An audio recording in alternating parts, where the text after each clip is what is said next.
C'est ce qu'on appelle la burqa, et la burqa est interdite en France. Mais ça, c'est un voile intégral. Est-ce que pour vous, c'est... J'en vois aussi. Hallucinant, cette description. C'est l'assimilation, Nicolas. Parle de l'assimilation. Non, l'assimilation est morte il y a 30 ans. Pour la majorité, 2/3 des interrogés, la laïcité est acceptée et la loi de la République placée au-dessus de la loi religieuse. Très inquiétant, 43% des Français s'inquiètent de la place grandissante de l'islam dans notre pays. Tous les musulmans ne sont pas des terroristes en puissance. Et quand je vois ces dernières semaines les unes de l'Express, Le Point, Marianne, Valeurs Actuelles, cet islam sans gêne, la peur de l'islam, les convertis d'Allah, pourquoi l'islam fait peur, on en a une toutes les semaines, Le Parisien qui nous a... Horizon d'Islam, un programme qui vous est présenté par la MTA International. Assalamu alaikum wa rahmatullahi, chers frères et sœurs. Bienvenue à notre émission Horizon d'Islam, qui est notre émission mensuelle qui traite des sujets d'actualité. Aujourd'hui, nous recevons Omar Saïb et Adid Saïb pour traiter du sujet de la situation actuelle que nous vivons, c'est-à-dire le Moyen-Orient, fanatisme religieux ou vision pacifique du Mahdi. Donc, c'est ce sujet que nous allons traiter aujourd'hui avec nos deux invités que je viens de présenter. Alors, salam alaikum wa rahmatullahi, chers invités. Alors, cette émission va se dérouler en 4 étapes. Donc, dans un premier temps, nous allons traiter de l'état des lieux, de la situation. Ensuite, nous allons aborder certaines étapes pour nous donner en fait une vision assez globale de la question. Alors, dans un premier temps, la question qui me vient en tête, c'est déjà quel regard vous portez sur le conflit que nous vivons actuellement dans cette région du monde qui est le Moyen-Orient. Nous allons nous baser sur le regard du point de vue de la communauté musulmane Ahmadiyya et en particulier du leader mondial de notre communauté, à savoir Hazrat Mirza Masrour Ahmad, le 5e calife du Messie premier, alayhi salatu wassalam, Yadarullah ibn Aziz, que le vienne en aide, qui lui, dans un sermon qu'il a fait le 6 mars 2026, a fait le constat que les pays musulmans, malgré leur richesse et l'abondance de ressources naturelles, n'ont aucune position dans le monde.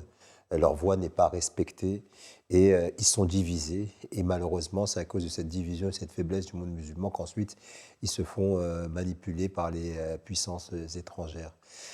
Le saint prophète sallallahu alayhi wa sallam a laissé derrière lui une communauté unie, indivisible, et malheureusement, au fur et à mesure des siècles, il n'y a eu que division et lutte intestine qui ont conduit à la situation dans laquelle on est, et que bien qu'il ne faut pas minimiser les influences et les intrigues faites par les puissances anti-islamiques, force est de constater que c'est d'abord une faiblesse interne qui nous mène justement à ce drame que nous vivons aujourd'hui. On a l'impression que progressivement, petit à petit, un à un, les communautés et les pays musulmans s'effondrent. Donc voilà, ça c'est la première analyse, on va dire, le premier constat alarmiste et malheureusement trop vrai de notre communauté. Très bien.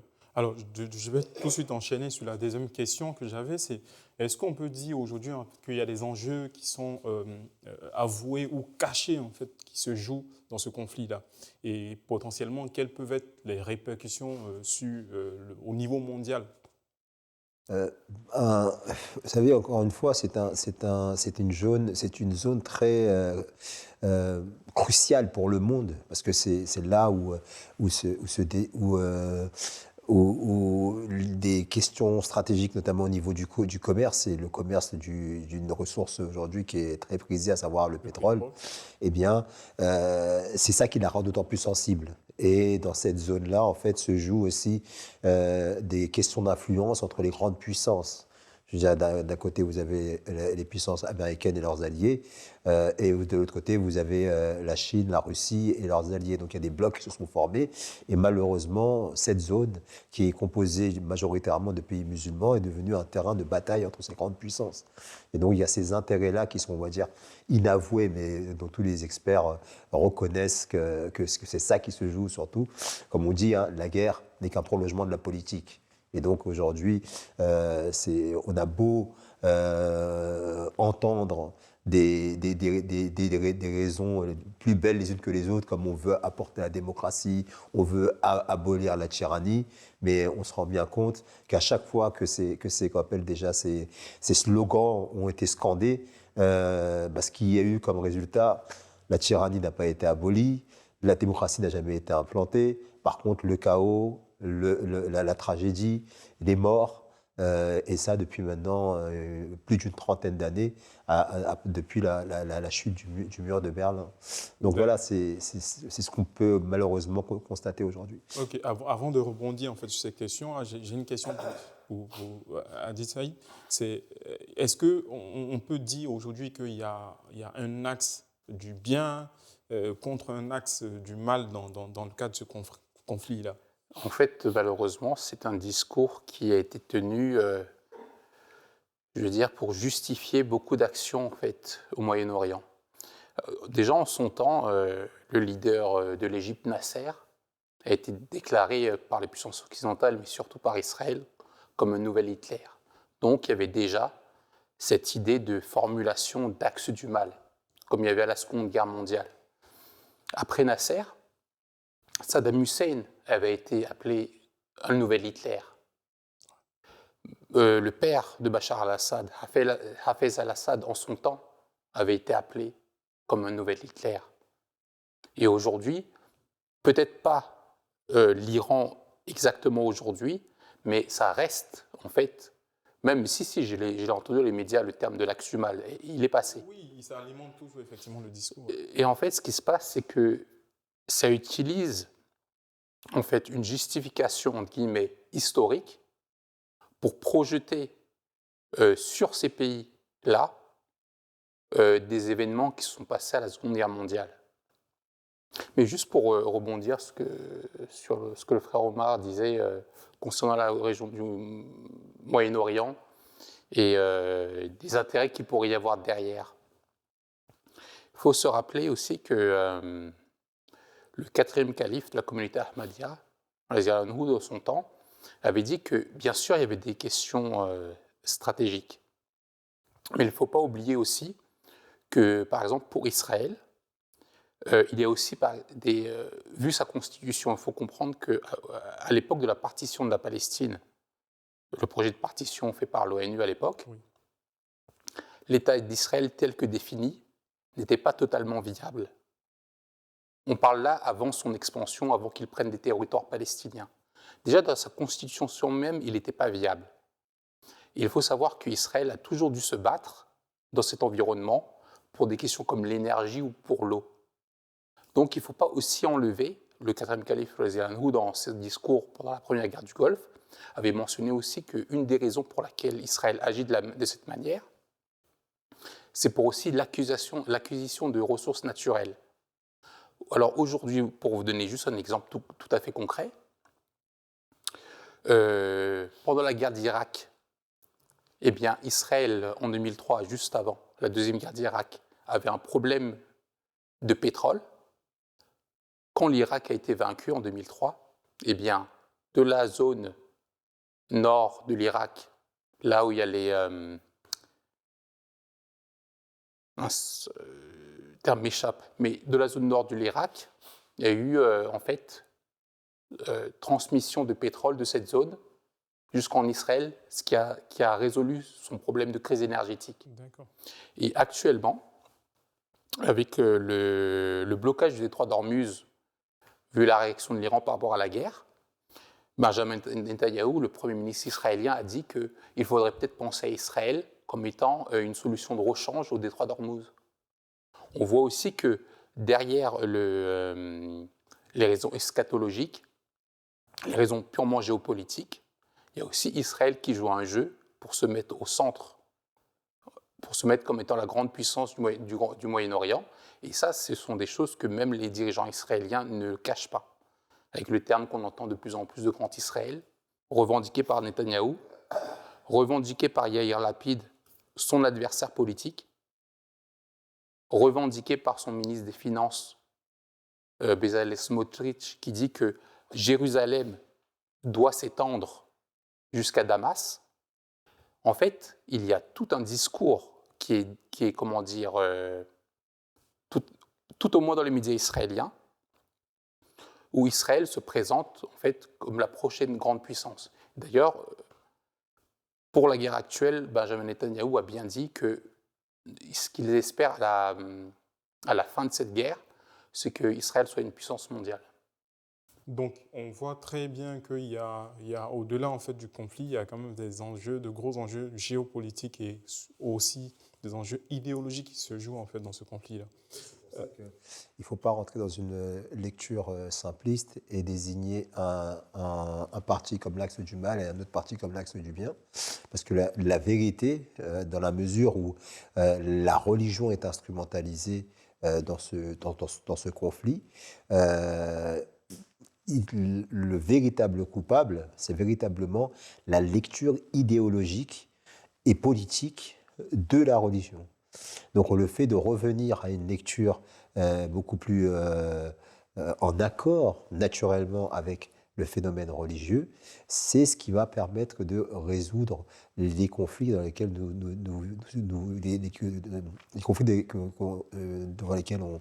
les conflits qui nous traversent en fait. Et c'est important parce que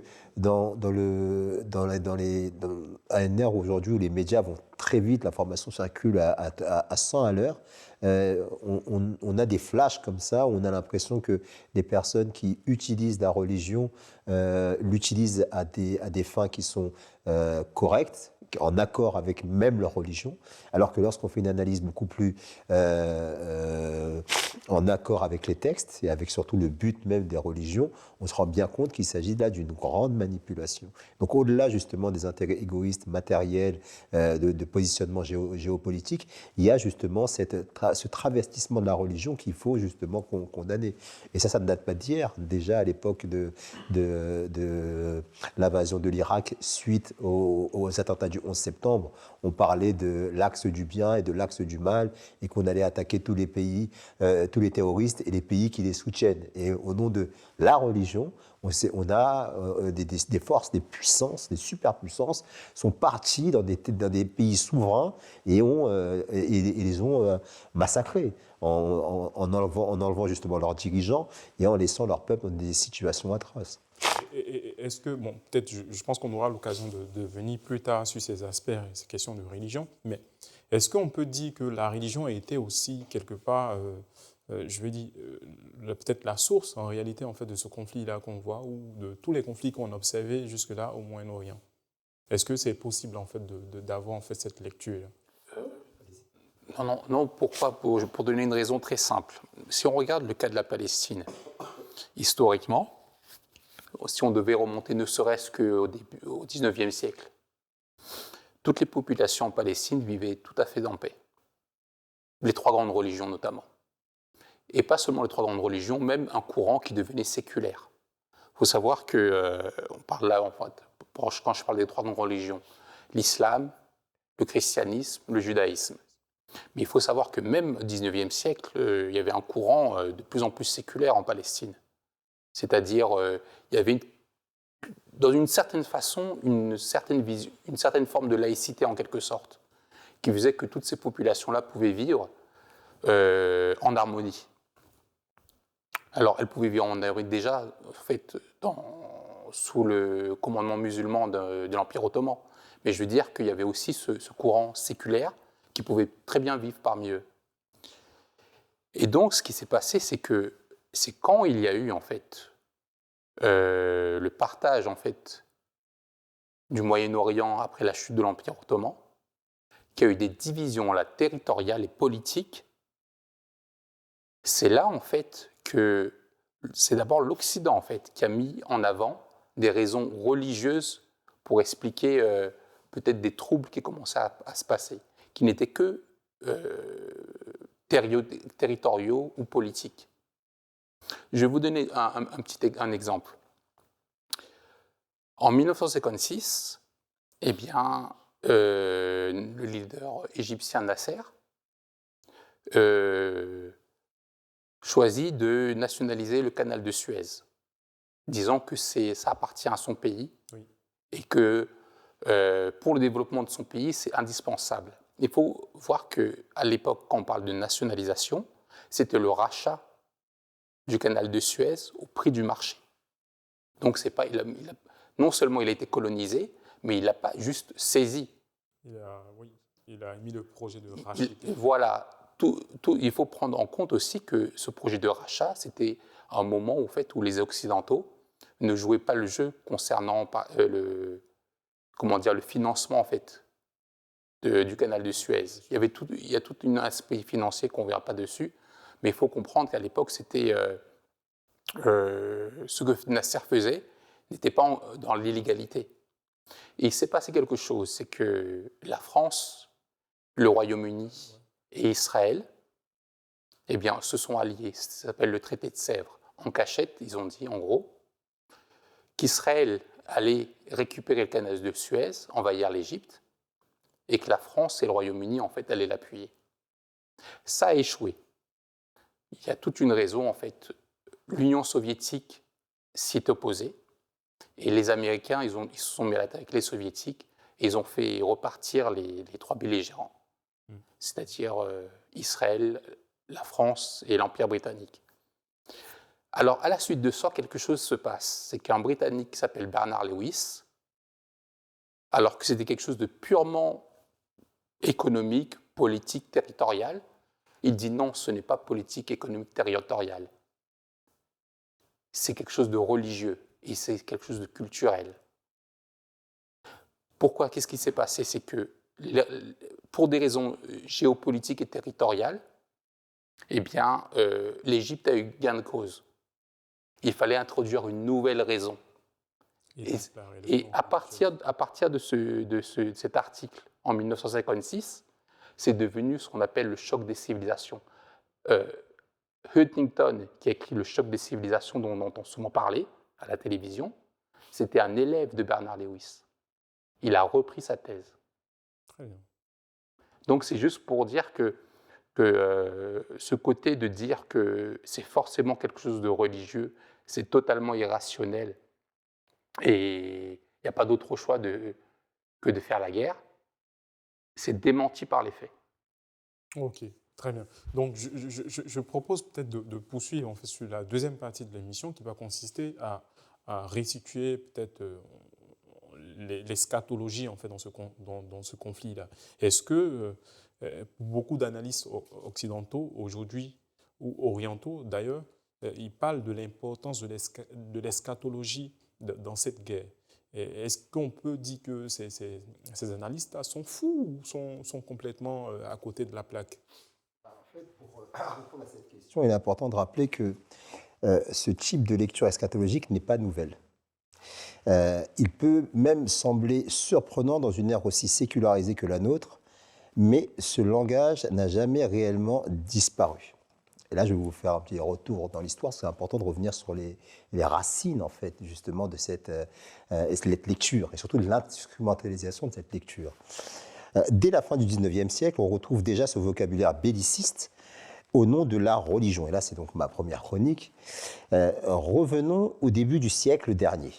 Un révérend chrétien, sioniste, sioniste, c'est important parce que ce terme revient souvent dans l'actualité, John Alexander Dowie, fondateur de Zion City aux États-Unis, affirmait être l'incarnation du prophète Élie alayhi salam et appelait ouvertement à la disparition de l'islam.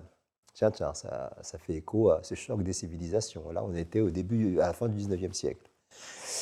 Parallèlement, apparaissent les protocoles des sages de Sion, porteurs de l'idée de reconstruire un grand Israël afin de précipiter la venue du Mashiach. Donc là, on est complètement dans l'eschatologie. Pourtant, les protocoles des sages de Sion, ceux qui sont les auteurs de ce livre, n'étaient pas des religieux.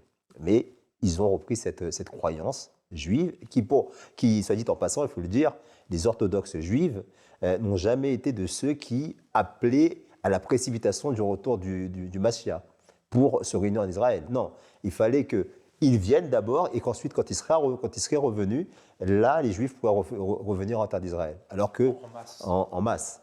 Alors que dans la doctrine sioniste, c'est d'abord venir en Israël pour précipiter la venue du Mashiach. En tous les cas, ça date de la fin du 19e siècle, que cette croyance-là elle a été formalisée. Les musulmans eux-mêmes n'étaient pas en reste.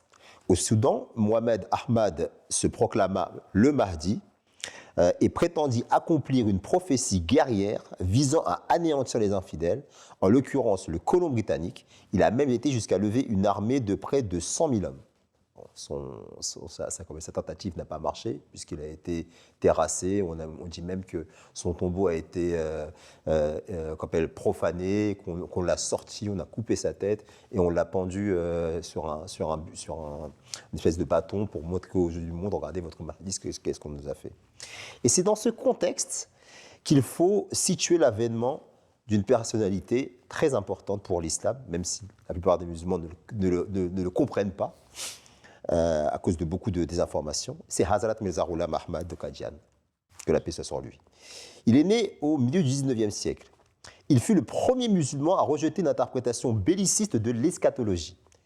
Il expliqua notamment que la figure de l'Antéchrist était une métaphore décrivant les forces occidentales de la fin des temps, en prenant d'abord le soin d'expliquer que la fin des temps, enseignée dans l'islam, n'était pas la fin physique de toute chose, mais faisait allusion à cette fin des temps spirituelle que nous vivons actuellement, où Dieu a été relégué à une simple relique du passé et que les musulmans, jadis défenseurs inconditionnels du tawhid, donc l'unicité divine, le fait que Dieu est un, sont désormais sous la domination de l'Antéchrist, dont la sourate Al-Kahf nous informe qu'il s'agit de ces nations qui croient que Dieu a pris le fils de Marie pour fils. Que la paix soit sur lui. Et ce verset qui va apparaître à l'écran, c'est le verset qui signifie que le Saint-Coran ou le Saint-Prophète est venu pour avertir ces nations qui disent que Dieu s'exprime pour lui-même un fils. Et donc, dans cette description qu'en a fait l'imam Mahdi, à savoir Hazrat Mirza Ghulam Ahmad qui s'est proclamé être l'imam Mahdi, eh bien, il explique que c'était une métaphore qui nous permettait d'identifier cette fitna que le saint prophète a dit, pas un seul prophète n'est venu sans avertir leur peuple respectif de l'avènement du borgne menteur de l'Antéchrist.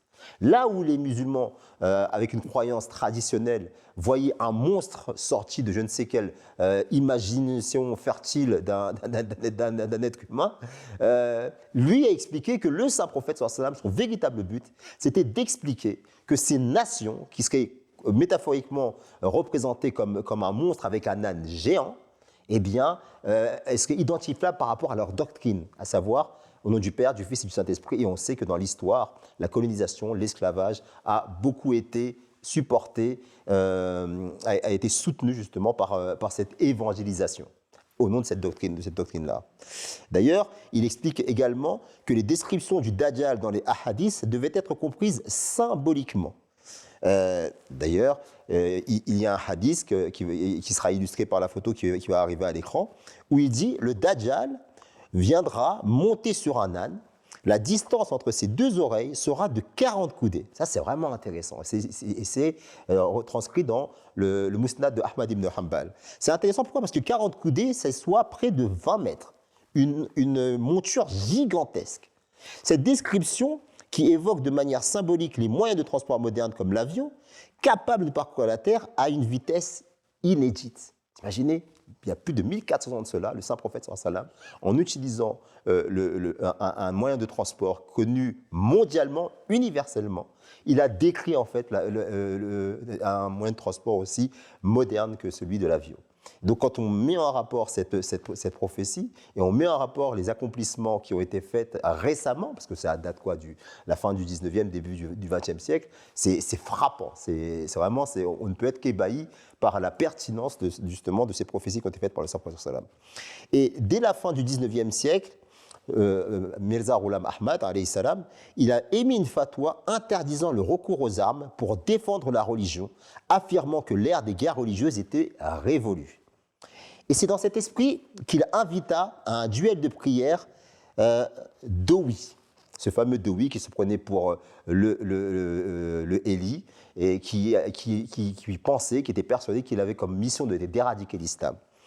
Et au lieu de rentrer dans une guerre effroyable qui ferait verser du sang et tuerait des innocents. L'imam Mahdi, Hazrat Mirza Ghulam Ahmad, qu'est-ce qu'il dit, alayhi salam? Il l'invita en lui affirmant que la vérité devait être tranchée par Dieu et non par la violence. Les faits sont connus. Alors que Mirza Ghulam Ahmad, alayhi salam, survécut, Dowi mourut ruiné et discrédité. Des journaux occidentaux de l'époque, notamment le Boston Herald, ont rapporté cette chute. Et là, je demande à la régie de montrer le journal. Great is Mirza Ghulam Ahmad, the Messiah. En français, ça veut dire grand et Mirza Ghulam Ahmad, le Messie. Alors, regardez, c'est très important, ce n'est pas une chose anodine, cette prophétie. Parce que, qu'est-ce qu'elle dit, cette prophétie? Elle parle d'un conflit très actuel.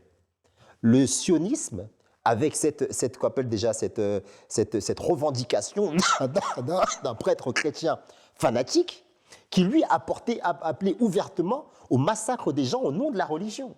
Mais regardez la solution qui a été donnée par ce musulman, cet imam, qui revendique l'accomplissement de la prophétie concernant la fin des temps et de l'imam Mahdi et de Jésus, fils de Marie, comme une interprétation littérale et complètement pacifiste. Au contraire de ces musulmans tels que le Mahdi du Soudan, qui appelaient à faire la guerre, comme les sionistes chrétiens de cette époque-là, qui appelaient à faire la guerre. Et donc le Messie premier, à cette salme, est revenu sur ce que c'est que véritablement la religion. Il a établi un critère très solide.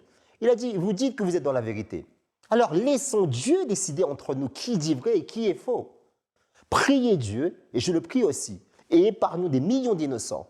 Faisons en sorte que le jugement soit fait par Dieu. Le véridique devra rester vivant devant la vie du menteur. Et c'est ce qui s'est passé. Hazrat Mirza Ghulam Ahmad de Qadian, que la paix soit sur lui, était 10 ans de plus âgé que cet homme-là. Il vivait en Inde, au Punjab, à Qadian, dans un village isolé, éloigné, avec aucune facilité de transport, très peu de facilités sanitaires, avec encore moins des facilités qui étaient même déjà très abondantes et très perfectionnées en Occident à cette époque-là.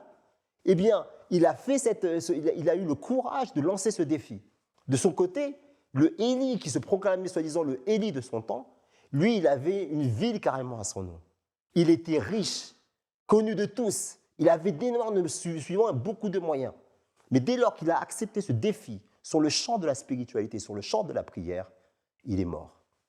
Et ruiné, discrédité, humilié, en conformité avec la prophétie que Mirza Ghulam Ahmad alayhi salam disait recevoir, disait faire au nom de Dieu, en accord avec la volonté divine. Donc, il est très important de rappeler que ce rappel montre que ces débats eschatologiques ne datent pas d'hier. Aujourd'hui encore, les pays musulmans restent enfermés dans une lecture littérale de ces prophéties. Mirza Ghulam Ahmad alayhi salam expliquait pourtant que le Dajjal n'était pas un être littéral et que le Mahdi attendu ne serait pas un chef militaire. Il enseigna également que Jésus alayhi salam était décédé et que sa seconde venue devait être comprise spirituellement. Et ça, c'est en accord avec le hadith qu'on trouve dans le Kanzul Umal. Jésus, fils de Marie, a vécu jusqu'à l'âge de 120 ans. Donc c'est un hadith qu'on peut encore retrouver aujourd'hui. Certains disent qu'il est daïf, qu'il est faible, on ne peut pas l'accepter. Mais le Messie Mohammed ne s'est pas contenté de dire que Jésus était décédé, il l'a démontré à partir du Coran, à partir de la Bible, à partir des faits historiques et des faits géographiques même. On ne va pas avoir le temps de rentrer dans cette démonstration, on en a parlé souvent sur cette chaîne, je renvoie nos téléspectateurs vers ces émissions qu'on a fait à ce sujet-là. Et il a aussi dit une chose, le rejet du Messie, d'une personne, d'un individu qui revendique cette position-là dans l'histoire a toujours été, son rejet a toujours été source de catastrophe. Et si on reprend l'histoire et les faits historiques, quand le Jésus, fils de Marie, alayhi salatu wassalam, a été rejeté, eh bien, on peut dire que c'est une coïncidence, mais je ne relate que les faits. En 70 après Jésus-Christ, Titus a détruit le temple de Jérusalem. Et je terminerai, je vous laisserai parler, parce que je vais terminer la démonstration par la chute, et notamment avec ce qui nous concerne aujourd'hui. Et donc, la catastrophe après l'époque de Christ, en 70 et en 135 après Jésus-Christ, il y a des photos illustratives que la régie va poser. Donc, de manière, une coïncidence, mais je ne pense pas que ce soit une coïncidence, ils ont été justement massacrés après ce rejet, malheureusement.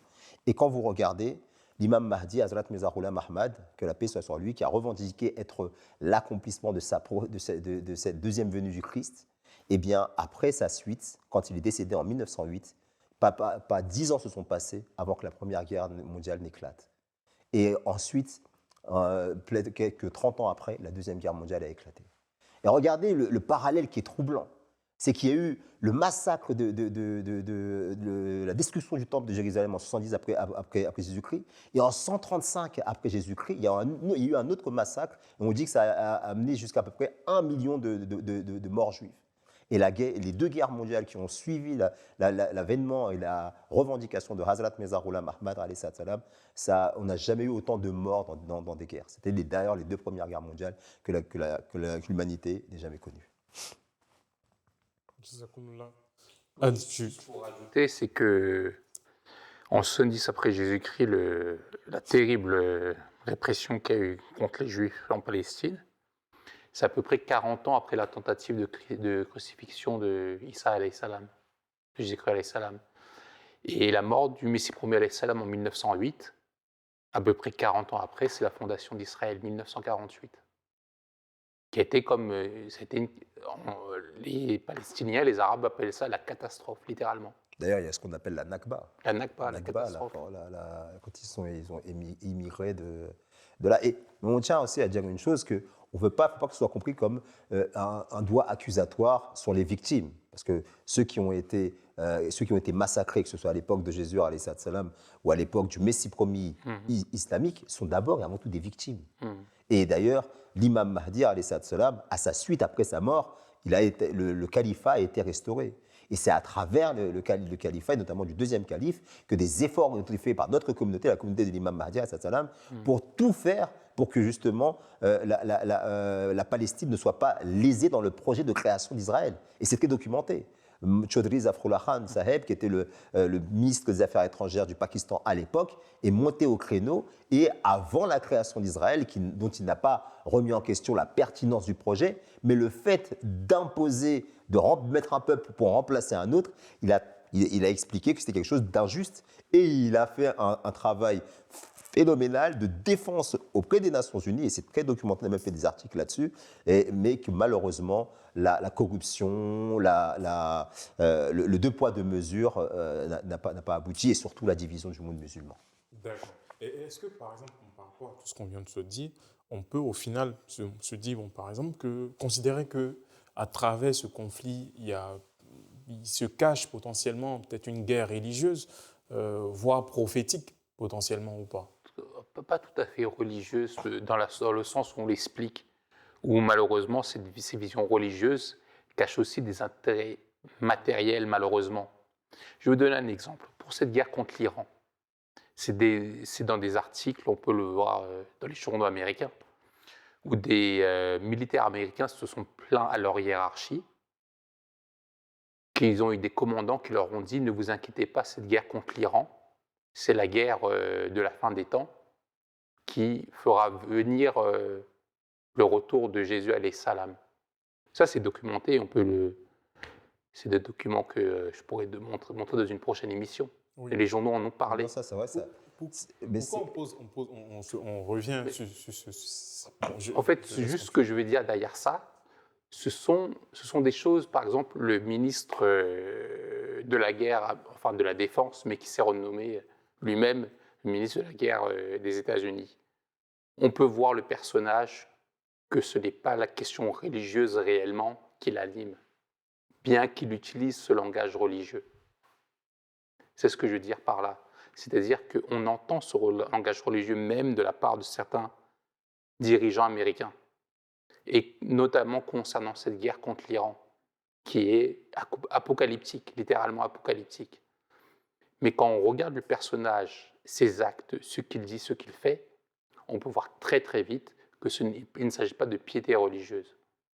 D'accord. En fait, on pourrait peut-être le dire, pourquoi? Parce qu'on est dans une zone dans laquelle qui fait intervenir en particulier on va dire, on met l'Israël et les États-Unis dans un bloc, 3 blocs. Il y a Israël et les États-Unis qui représentent en quelque sorte le bloc occidental, voire juif et chrétien. Et il y a le bloc musulman de l'autre côté, mais qui est divisé en 2 blocs. Les chiites et les sunnites, l'Arabie saoudite et les autres pays en fait, du Moyen-Orient, et l'Iran, qui représente plutôt la partie chiite. Est-ce que dans tout ce mélange-là, certaines personnes peuvent avoir la réflexion pour se dire qu'il y a quelque chose peut-être de religieux, voire de prophétique qui se joue en fait à ce niveau-là? La religion, c'est une très bonne question. La religion, en fait, est un maquillage. Qui sert en fait les intérêts sous-jacents, les intérêts de plus en plus visibles. Et pourquoi je peux me permettre de dire ça? Si on parle de religion, il faut se baser sur les figures religieuses. On dit même que l'ayatollah Khamenei, qui a été assassiné par l'armée israélienne, avait de très bonnes relations avec le pape. Les recteurs des grandes mosquées, des grandes universités islamiques ont de très bonnes relations avec le pape. Il y a des échanges entre les différentes religions, entre les chrétiens, même les orthodoxes parmi les juifs. Tout le monde n'est pas d'accord avec la politique pratiquée par Israël. Il y a des juifs orthodoxes qui ne se reconnaissent pas là-dedans. Et d'ailleurs, à la base, et je l'ai dit en introduction, c'est quelque chose de très 20e siècle, le fait de précipiter la venue du Messie. Alors que dans la croyance traditionnelle juive, le Messie vient d'abord et ensuite les Juifs retournent dans la terre promise. Donc pendant les premiers temps même du mouvement sioniste, il y a eu une véritable déchirure entre les orthodoxes et les sionistes de l'autre côté. D'ailleurs, cette déchirure, on peut la caractériser par le fait qu'il y a les juifs séfarades d'un côté qui sont des juifs moyen-orientaux et les juifs ashkénazes qui, eux, viennent de l'Occident. Et donc pendant longtemps, il y a eu une cassure entre les deux. Maintenant, je ne sais plus si c'est encore le cas, mais en tous les cas, à la Genèse, c'était comme ça. Donc c'est là qu'on voit que finalement, la religion, elle a bon dos et elle sert les intérêts de personnes qui ont un agenda politique, un agenda territorial, qui ont des visées de pouvoir. Et un autre exemple qui est frappant, c'est que pendant un millénaire pratiquement, juifs, chrétiens et musulmans qui vivaient sous l'autorité musulmane n'avaient pas de problème. D'ailleurs, c'est ça qui a facilité aussi justement l'implantation des Juifs en Israël, puisque lorsque les Juifs ont vécu des pogroms d'ailleurs en Europe, et c'est d'ailleurs pour cette raison-là qu'on a dit voilà, il faut leur trouver un territoire. Les premiers à les avoir accueillis, ce sont les musulmans. Lorsque la Reconquista espagnole a eu lieu quelques siècles plus tôt, et qu'on forçait les musulmans et les Juifs à choisir soit de se convertir, soit la mort ou l'exil. Et puis, les Juifs, quand ils partaient s'exiler où? Ils s'exilaient au Maghreb, auprès de musulmans. Et d'ailleurs, non seulement ils allaient en terre d'islam, mais ils pouvaient aussi obtenir les plus hauts postes étatiques. Il n'y avait pas de discrimination. Donc si on s'en tient à la religion, et là je parle de fait, ce n'est pas quelque chose de romantique, c'est quelque chose de factuel. Pendant un millénaire, juifs, chrétiens et musulmans au Moyen-Orient, plus d'un millénaire, oui, juifs, chrétiens et musulmans au Moyen-Orient, cette région qu'on veut nous faire croire que voilà, il y a un conflit lié à la religion, mais ils vivaient en harmonie. Et s'il y avait des difficultés parfois, c'est des difficultés pas liées à la religion. Vous voyez? Alors qu'aujourd'hui, ce qu'on fait justement, c'est et là d'ailleurs c'était le propos de notre calife actuel, Abdallah Ben Nasser al-Aziz, où il dit que la présence de bases américaines au Moyen-Orient, eh bien, on en voit aujourd'hui la raison véritable, selon notre calife Abdallah Ben Nasser al-Aziz. La raison véritable, c'est quoi? C'est que la question du divide and rule, du diviser pour mieux régner, qui a toujours été l'arme des puissances étrangères pour exploiter les faiblesses des musulmans, eh bien, on la voit dans cette histoire-là. Oui, on a des faits historiques là-dessus, effectivement, depuis la chute de l'Empire ottoman jusqu'à nos jours. Ça a été toujours la méthode, en tout cas, les alliances et les désalliances, si on peut le dire ainsi. L'Irak, l'Iran, à une certaine époque, étaient alliés aux États-Unis et Israël. Aujourd'hui, donc, il y a des intérêts autres que... Mais juste pour bien faire comprendre, parce que les gens ne pourraient peut-être ne pas comprendre, comment le divide and rule joue ici, alors que là, ce n'est pas des pays musulmans contre des pays musulmans. Mais de fait, c'est ce qu'on veut nous faire croire. Comment? L'Iran a annoncé, a prévenu que s'il était attaqué, il détruirait les intérêts américains dans la région. Et Israël. Et donc qu'est-ce qu'il a fait? Et qu'est-ce qu'a fait l'Iran? Dès qu'il a été attaqué, il a répondu comment? En attaquant les bases américaines. Mais par la même occasion, il s'attaquait à un pays musulman. Mais pourquoi cela a été possible? C'est parce que justement, les pays musulmans ont accueilli justement des bases américaines dans leur sol. Donc ils ont fait pour être protégés de qui? Et là, le calife le dit. Est-ce qu'ils avaient réellement besoin d'être protégés de quelqu'un, les musulmans? Et le calife lui-même dit, c'est la présence américaine qui était une source de menaces potentielles pour les C'est intéressant, très intéressant en fait ce qu'on est en train de dire là, mais on n'a plus trop de temps, donc du coup je propose quand même qu'on puisse poursuivre en fait sur les prochaines parties. Alors, ce que je vous propose d'aborder, c'est est-ce que potentiellement on pourrait se dire que on est dans une punition, en tout cas le cas d'une punition divine où c'est un abandon. La question c'est les musulmans, est-ce qu'ils peuvent se sentir abandonnés par Dieu aujourd'hui? Il ne s'agit pas d'un abandon, mais d'une forme de punition, c'est possible. Parce que quand Dieu, en fait, c'est prophétisé par le saint prophète Salom, cette époque a été prophétisée, on l'avait dit, par tous les prophètes. Quand Dieu envoie un prophète, il faut l'accepter.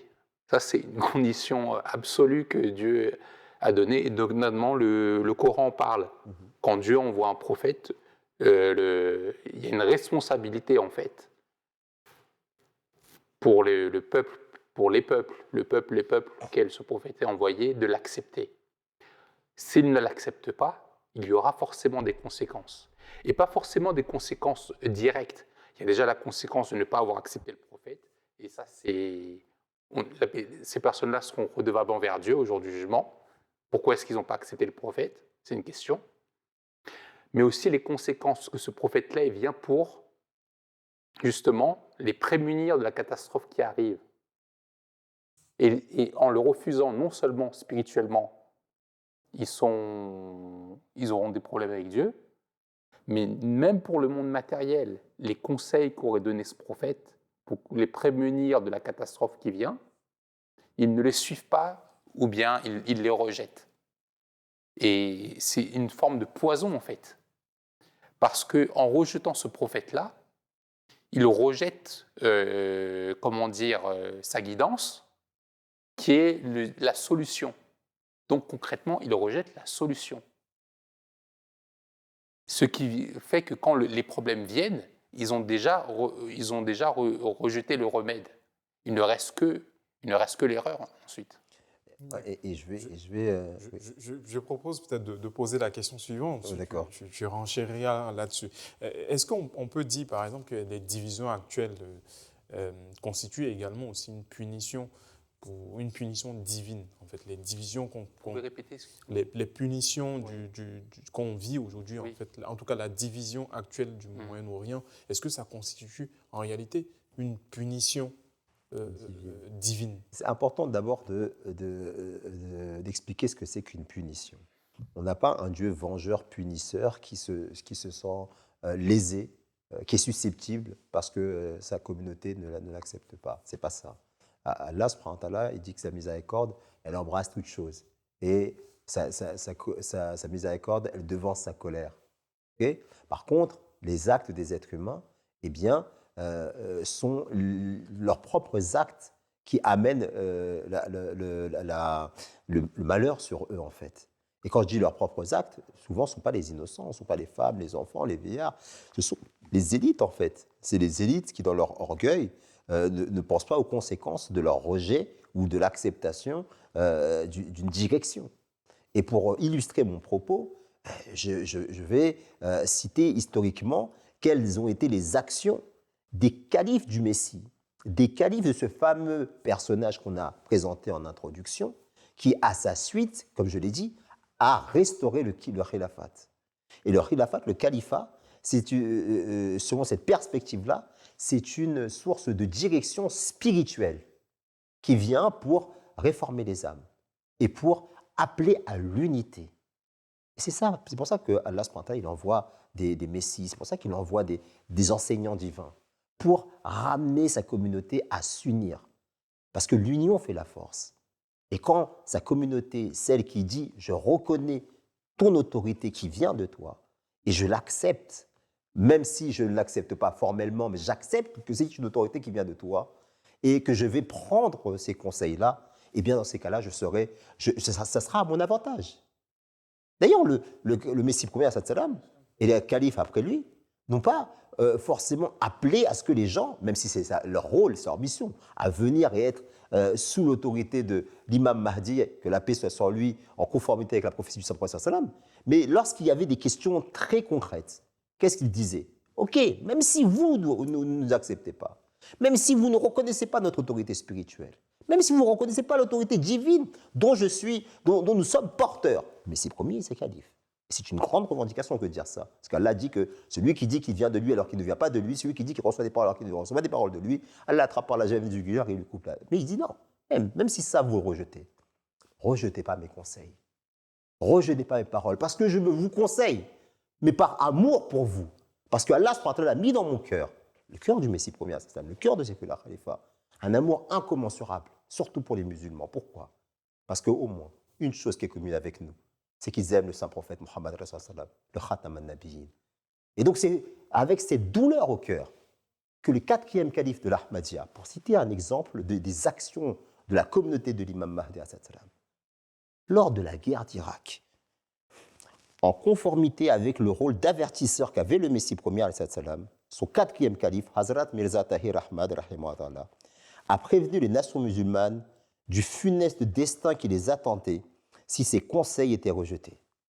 Et je vous propose d'écouter ces paroles à travers des images des vidéos d'archives que nous avons. दीगर मुसलमान अरब ममालिक ने भी जरा भी ध्यान इस बात पर नहीं दिया कि हम गैर मुस्लिम ताकतों से मिलकर उनके सारे जुल्म का खर्च बर्दाश्त करते हुए एक मुसलमान रियासत को तबाह बर्बाद करने पर तुले हुए हैं, जिसके बाद इस तमाम इलाके से हमेशा के लिए अमन उठ जाएगा।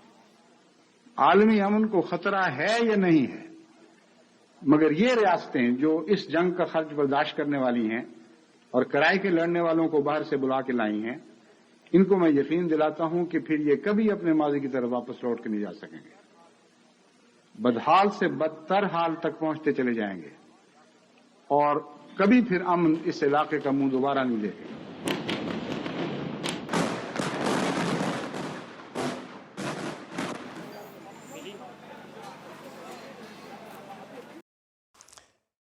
Le 5e calife du Messie premier, Hazrat Mirza Masrour Ahmad Ayad El Ben Aziz, lors de son dernier sermon du 6 mars 2026, a rappelé combien les pays musulmans ont été asservis par les puissances étrangères, notamment à la suite de l'agression américaine contre l'Irak il y a plus de 30 ans. Je vous propose de l'écouter. अब जायज़ा ले लें, इराक की जंग के साथ ही दूसरे मुसलमान ममालिक में भी बदअमनी फैलाने की कोशिश की गई है। इनमें फसाद पैदा किया गया और इसके बाद से दूसरे मुसलमान मुल्कों में भी मुसलसल बदअमनी पैदा हो रही है।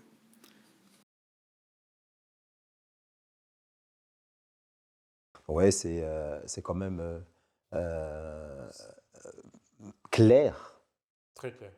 Je propose peut-être, comme on n'a que 10 minutes en fait pour terminer, donc je propose d'aborder comme la dernière partie qui est tout aussi importante que les parties précédentes, c'est celle des solutions pour un meilleur avenir dans cette région et d'ailleurs aussi pour le monde entier. Donc, quelle option il reste aujourd'hui aux musulmans pour sortir de cette situation qui est chaotique, on peut le dire ainsi?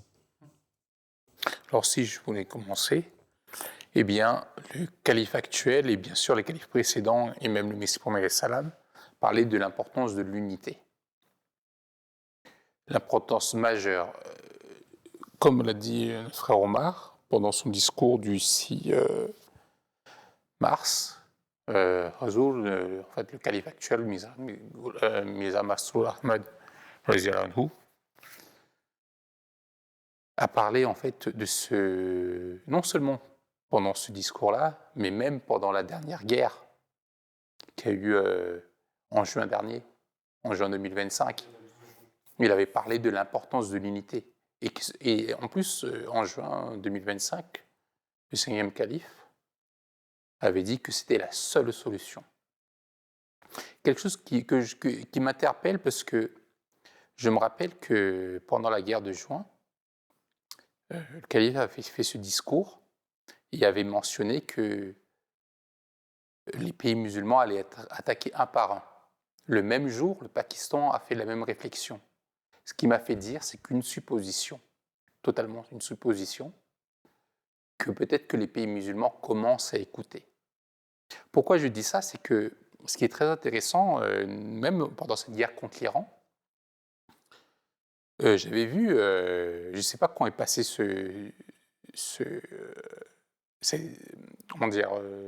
cet événement, j'ai vu que le président iranien Massoud Pezeshkian, pendant une discussion, il était possible, je crois que la discussion c'était pendant en fait une réunion avec l'Organisation mondiale des musulmans en fait, la conférence islamique, l'organisation de la conférence islamique. Il avait mentionné que on est tous musulmans, on devrait tenir à la rampe d'Allah, comme dit le Saint-Coran. Et ce que disent les califes de la communauté Ahmadiyya doit se saisir. Et pour nous, ça veut dire, notamment, c'est le califat. À l'époque, c'était le Saint-Prophète Salam. Ensuite, le Messie premier Salam. Ensuite, c'est le califat. Et dernièrement, l'ancien chef de la sécurité nationale iranien, Larijani, peut-être dans son dernier tweet, il avait dit qu'il faudrait que... Il parlait à ce moment-là, je pense, des pays arabes. Que les pays arabes, comment dire... en anglais, ça veut dire take care of their senses, en gros, qui récupèrent leur sens et qu'il faut venir vers l'unité. Il y a tout au moins, ne serait-ce que dans les mots, au moins un début de solution, dans le sens que peut-être pas dans les actes encore, mais dans les mots, au moins il y a une compréhension que la solution va vers l'unité. Et juste pour terminer, ce qui est très intéressant, c'est que dans son dernier khutbah, le calife actuel, Hazrat Mirza Masroor Ahmad, a dit que le Pakistan faisait des efforts pour qu'il y ait une solution à ce conflit et que malheureusement, il y avait peut-être des Iraniens, des intellectuels iraniens, qui pensaient que peut-être que le Pakistan ne jouait pas un bon rôle dans cette situation. Et j'ai appris, je crois, aujourd'hui, que le président Pezeshkian a appelé le dirigeant pakistanais et l'a remercié pour ses efforts. Je ne sais pas, c'est peut-être juste tout simplement, comment dire, des coïncidences, mais peut-être en fait que les messages du calife sont écoutés par les dirigeants, ou au moins certains dirigeants musulmans. Inch'Allah. Omar Saïb, avant de te laisser la parole pour que tu puisses aussi nous donner quelques pistes en termes de solutions, juste pour savoir, est-ce que aussi on pourrait dire qu'il y a, est-ce qu'on peut dire, il y a encore des raisons d'espérer, en tout cas pour les musulmans? Bien sûr, puisque déjà c'est l'enseignement coranique. Il y a un verset très clair qui dit que c'est un péché de désespérer de la miséricorde d'Allah.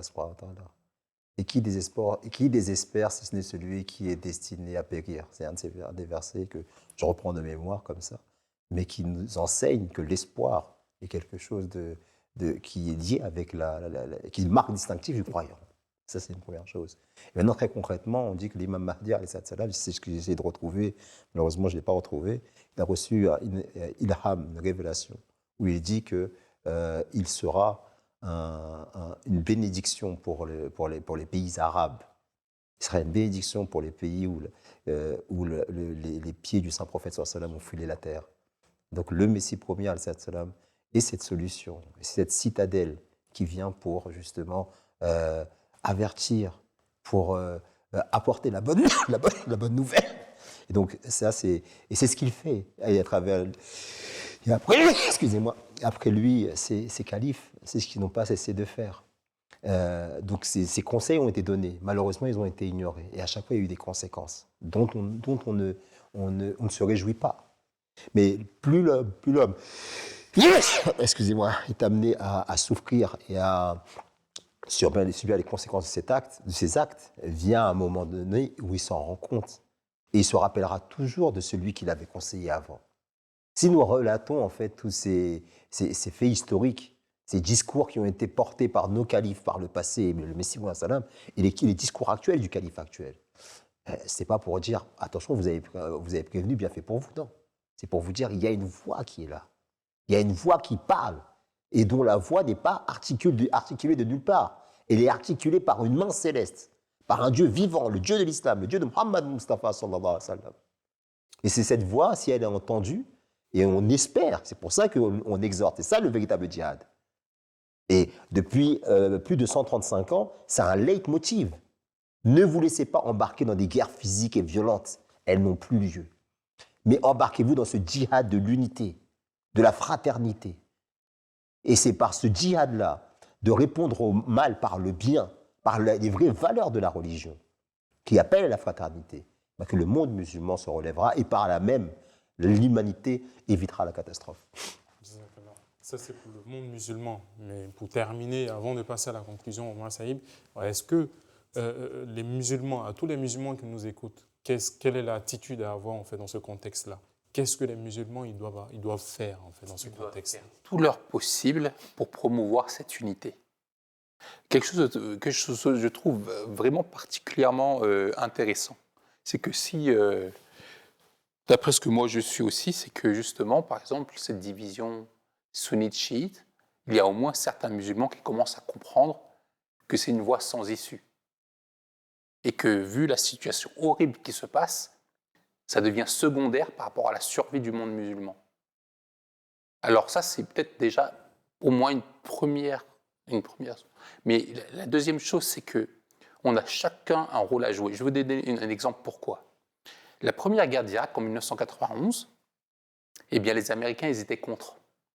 Il a fallu la propagande de la fille de l'ambassadeur du Koweït aux États-Unis, qui a pleuré, soi-disant, les soldats irakiens, jetaient les bébés des couveuses. Il a fallu ce mensonge pour que l'opinion publique change. Et ensuite, la guerre a eu lieu. Quelque chose que je trouve très intéressant, c'est que Julian Assange, l'ancien directeur de Wikileaks, il avait dit quelque chose comme « S'il faut mentir pour que les guerres soient possibles, eh bien la vérité peut les prévenir. » On a l'exemple en fait avec l'Irak. L'Irak, c'est-à-dire qu'il ne faut pas croire que l'émission qu'on fait ici n'a pas d'impact, dans le sens où s'il faut absolument mentir aux gens, faire de la propagande pour que de tels actes aient lieu, c'est bien que si la vérité circule, on pourra les prévenir. Jazakallah. Je laisse le dernier mot à Omar Saïb, en fait, qui sera chargé de faire la conclusion de cette émission. Omar Saïb, Oui, pour aller dans le sens de Hadissab, c'est vrai que c'est la vérité, elle a ce potentiel de vaincre le mensonge sans forcer. Parce que la vérité, elle s'impose d'elle-même. Maintenant, en tant que musulmans, il nous a été enseigné « Wasta'inu bis-sabri was-salat ». Ça veut dire chercher l'aide d'Allah dans la patience et dans la prière. D'abord, nous les Ahmadis en priorité, on doit prier pour le monde musulman. On doit prier pour nos frères. On doit prier pour nos sœurs, en particulier ceux et celles qui souffrent dans les pays du Moyen-Orient. Qu'Allah leur vienne en aide. Qu'Allah les protège de ces intrigues, de cette cruauté, de cette barbarie. Et les protège du fanatisme.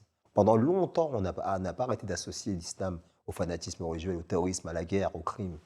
Mais qui est-ce qui aujourd'hui tue femmes, enfants de manière discriminée? Qui est-ce qui aujourd'hui tue des écoles remplies de jeunes filles alors qu'on dit qu'on veut libérer la femme? Ce n'est pas l'islam. Donc les musulmans, aujourd'hui, il y a une solution qui sera à eux. C'est l'unité. C'est l'unité, la fraternité, c'est revenir à ça. Et on aura de cesse d'appeler justement nos frères et nos sœurs, de mettre de côté les différences doctrinales. Et venez, réunissons-nous autour de la bannière du Saint-Prophète Mohammed. et dans la paix, dans l'harmonie, et toujours avec ce souci de l'autre. Parce qu'un musulman, un croyant, ce qui lui a été enseigné, c'est croire en un Dieu unique et faire la paix entre les hommes. Et même dans ces situations de grave injustice, s'ils reviennent à ce message-là, qui nous a été légué par le saint prophète, qu'ils enlèvent leur rancœur, là, je parle de tous les musulmans du monde entier, qui mettent leur division de côté. Et c'est le propos de notre calife Abdallah Ben Nasser Aziz, qui n'a de cesse de dire cela. Unissez-vous, réunissez-vous, là en s'adressant surtout aux élites. Réunissez-vous, essayez de trouver une solution entre vous. Je terminerai justement par ce conseil qui est donné, qui n'a pas été suivi par les musulmans à cette époque-là, du 4e calife. Il avait dit qu'il y avait un conflit entre l'Irak et le Koweït. Il a dit que ce conflit peut être réglé si et seulement si les musulmans décident de le régler entre eux, mais qu'ils ne font pas intervenir de puissances étrangères. L'erreur a été que des puissances étrangères ont été appelées par des musulmans pour aller contre leurs frères. Et c'est ça qui a créé justement le chaos qu'on vit encore aujourd'hui. Donc si la division crée le chaos, l'unité amène la paix et l'espoir. Jazakallah. Jazakallah. Assalamu. Sur ce, on terminera l'émission en tout cas. Merci à nos téléspectateurs qui nous ont suivis durant ces 1 heure de cette émission. On vous donne rendez-vous le mois prochain pour traiter encore un nouveau sujet d'actualité. Sur ce, salam alaikum wa rahmatullah wa barakatuh. C'est ce qu'on appelle la burqa, et la burqa est interdite en France. Mais ça, c'est un voile intégral. Est-ce que pour vous, c'est...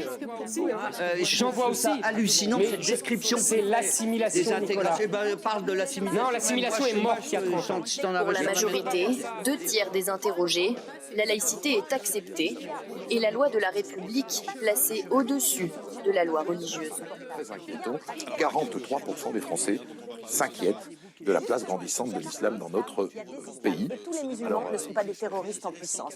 Et quand je vois ces dernières semaines les unes de l'Express, Le Point, Marianne, Valeurs Actuelles, cet islam sans gêne, la peur de l'islam, les convertis d'Allah, pourquoi l'islam fait peur, on en a une toutes les semaines, le Parisien qui nous a... Horizon d'Islam, un programme qui vous est présenté par la MTA Internationale.